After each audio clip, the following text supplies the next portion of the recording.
ലഡാക്ക് സംഘർഷത്തിന്റെ പശ്ചാത്തലത്തിൽ ലേയിൽ ഇന്നും കർഫ്യൂ തുടരുകയാണ്. ലേ നഗരത്തിൽ കനത്ത സുരക്ഷയാണ്.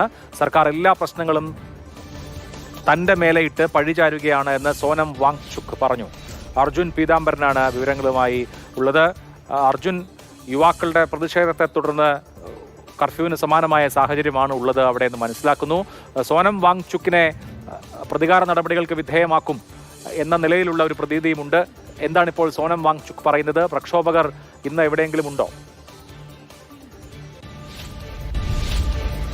അഭിലാഷ്, ഇന്ന് പ്രക്ഷോഭകർ എവിടെയുമില്ല. വലിയ രീതിയിലുള്ള പ്രതിഷേധവും ഇന്ന് നടക്കുന്നില്ല. പക്ഷേ എല്ലാ പ്രതികാര നടപടികളും തന്റെ മീതെയിട്ട് തന്നെ വേട്ടയാടുന്നു എന്നുള്ള പ്രതികരണമാണ് സോനം വാങ്ചുക് ഇപ്പോൾ നടത്തിയിരിക്കുന്നത്. പ്രത്യേകിച്ചും അദ്ദേഹത്തിനെതിരെ കഴിഞ്ഞ ദിവസം അദ്ദേഹത്തിന്റെ NGO-നെതിരെ എല്ലാം തന്നെ കേന്ദ്ര ആഭ്യന്തര മന്ത്രാലയം തന്നെ എടുത്തിരിക്കുന്ന ഒരു നടപടികളെല്ലാം FCRA ലൈസൻസ് എല്ലാം തന്നെ റദ്ദാക്കിക്കൊണ്ടുള്ള ഒരു നടപടികളാണ്.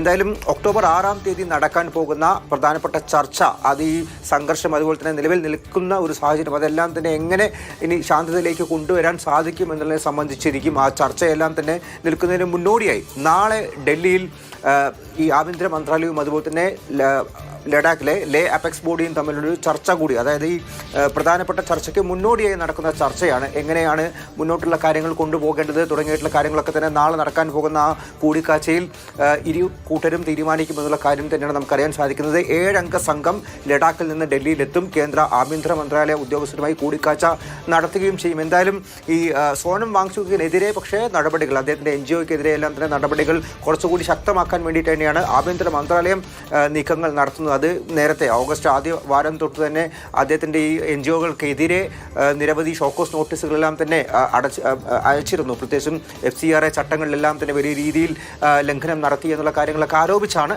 ആ നടപടികൾ നടക്കുന്നുണ്ട്. പക്ഷേ അതിനെ രാഷ്ട്രീയപരമായിട്ടുള്ള ഗൂഢാലോചനയായിട്ടും വേട്ടയാടലുമായിട്ടാണ് അദ്ദേഹം കണക്കാക്കുന്നതും ആ വാദങ്ങൾ തന്നെയാണ് മുന്നോട്ട് വയ്ക്കുന്നതും സോനം വാങ്ചുക്.